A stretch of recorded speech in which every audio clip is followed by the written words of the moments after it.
નમસ્કાર, હિન્દુસ્તાન की धरोहर અખબારના ડિજિટલ પ્લેટફોર્મ પર આપનું સ્વાગત છે। હું આપની સાથે સોનાલી મોરે વાત કરવી છે દાહોદ જિલ્લાના દેવગઢ બારિયા નગરની।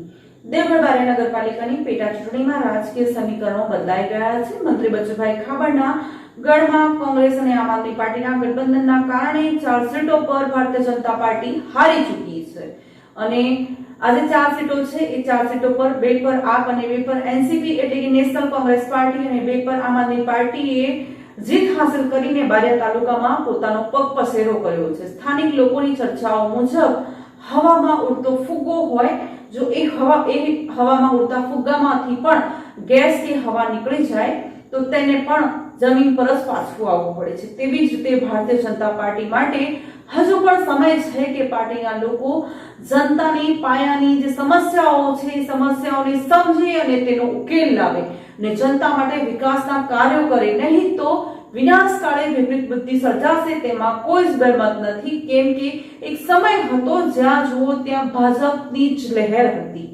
દેશના વડાપ્રધાનની લોકચાહના એટલી બધી હતી કે નાનામાં નાનું બાળક અને યંગમાં યંગ વ્યક્તિ તેમનાથી પ્રેરાઈને ભાજપને જ વોટ આપવાનું પસંદ કરતો હતો। પરંતુ ભાજપનો ખેસ પહેરનાર નાનામાં નાનો વ્યક્તિ પટ્ટો પહેર્યા પછી કાં તો પોતાની જવાબદારીઓથી ભાન ભૂલી ગયો, કાં તો પછી તે અહમમાં આવી ચૂક્યો છે। ગમે તે ગુનો કરીશું પરંતુ ભારતીય જનતા પાર્ટી છે ને સાચી જ લેશે અને વળી પાર્ટીએ પણ ગુનેગારોને બચાવવાનું અને છારવવાના કાર્ય કરવાના શરૂ કર્યા, જેના કારણે હવે જાણે જે ગંગા છે એ ગંગા ઊંધી વહેવાની ચાલુ થઈ હોય તેવી પરિસ્થિતિ સર્જાઈ છે। સ્ટ્રીમ મીડિયા હાઉસોને પણ લાખો નહીં પરંતુ કરોડો રૂપિયાના પેકેજો પહોંચવા છતાં તેઓ ભ્રષ્ટાચારોને ઢાંકી ન ચૂક્યા અને આ ઝેન્જી યુગ એટલે કે સોશિયલ મીડિયાના એક એવો યુગ ટ્રેન્ડ લઈને આવ્યો અને આ બધા જ ભ્રષ્ટાચારોને ખુલ્લું પાડવાનું ચાલુ કર્યું, જેના કારણે જનતાએ જે રુતબા સાથે ભારતીય જનતા પાર્ટીને માથાનો તાજ બનાવીને બેસાડી હતી એ જ પાર્ટી જાણે હવે લોકોના મનમાંથી લોકચાહના ખોઈ રહી છે। ભારતીય જનતા પાર્ટીને પૂર્વ મંત્રી બચુભાઈ ખાબડના ગઢમાં મોટો ફટકો પડ્યો છે। કોંગ્રેસ અને આમ આદમી પાર્ટીના જે ગઠબંધને નોંધપાત્ર સફળતા મેળવીને 4 સીટોને હાંસલ કરી છે। દાહોદ જિલ્લાના દેવગઢ બારિયા નગરપાલિકાની પેટા ચૂંટણીના પરિણામોએ રાજકીય માહોલ ગરમાવી દીધો છે। ચૂંટણીમાં ભારતીય જનતા પાર્ટી માટે મોટો અપસેટ સર્જાયો છે। પૂર્વ મંત્રી બચુભાઈ ખાબડના પ્રભાવ ક્ષેત્રમાં ભાજપ પાર્ટી પોતાની બહુમતી જાળવી રાખવામાં સંપૂર્ણપણે નિષ્ફળ ગઈ છે।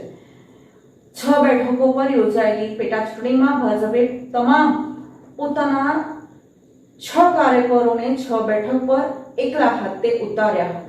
જો કે પરિણામોમાં ભાજપને માત્ર ને માત્ર 2 બેઠકો પર જીત મળી છે, તો બીજી તરફ કોંગ્રેસ અને આમ આદમી પાર્ટીના ગઠબંધને શાનદાર દેખાવ કરતા 4 બેઠકો પર વિજય મેળવ્યો છે, જેમાં કોંગ્રેસે 2 બેઠક અને આમ આદમી પાર્ટીએ 2 બેઠકો પોતાના નામે કરીને દેવગઢ બારિયામાં કોંગ્રેસ અને આમ આદમી પાર્ટીના ગઠબંધનની આ પ્રથમ મોટી સફળતા માનવામાં આવી રહી છે।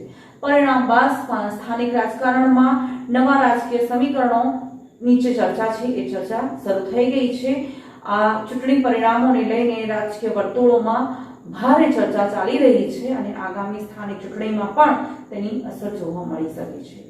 લોકોમાં ચર્ચાએ જોર પકડ્યું છે કે જો પાર્ટી હજુ પણ મનમાની કરનારાઓને છારવશે, ભ્રષ્ટાચાર આચરનારાઓને સંભાળશે તો ભાજપ માટે એ દિવસ દૂર નહીં હોય જ્યાં ભારતીય જનતા પાર્ટીની સીટોના સુપડા સાફ કરવામાં જનતા જરાય વાર લગાવશે નહીં। માટે હજુ પણ જો જનતાના હિતમાં નિર્ણયો લેવાશે નહીં તો જનતા પરિણામ આપવા માટે ભારતીય જનતા પાર્ટીને તૈયાર રહેશે। હવે જોવું એ રહેશે કે ભારતીય જનતા પાર્ટીના જે લોકો છે એ લોકો જનતાના પાયાના પ્રશ્નોને મહત્વ આપે છે કે પાર્ટીમાં રહીને પાર્ટીને ઉટેની જેમ ખોતરી ખાનારા જે સભ્યો છે એ સભ્યોને પાર્ટી સાચવે છે એ તો સમય સાથે જોવા મળશે। પરંતુ જો તમે ચેનલ પર નવા વ્યુઅર્સ છો તો હિન્દુસ્તાન की धरोहर न्यूज़ ચેનલને લાઈક, શેર અને સબસ્ક્રાઇબ કરવાનું તેમજ ઇન્સ્ટાગ્રામ પેજ અને ફેસબુક પેજને ફોલો કરવાનું ભૂલતા નહીં। નમસ્કાર।